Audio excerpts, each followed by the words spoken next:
Hello everyone! In today's video, we're going to explore a method on how to view private photos on Instagram. So let's jump right in. Firstly, open the Instagram app on your mobile phone.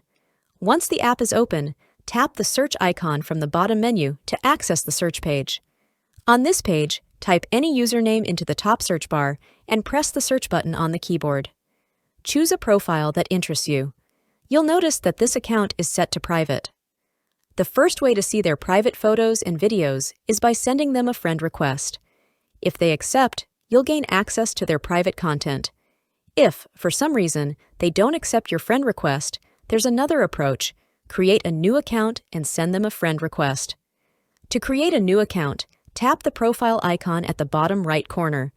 On the profile page, click Username at the top. A pop-up will appear. Simply tap Add Account. After that, another pop-up will appear. Tap Create Account here and create your new account.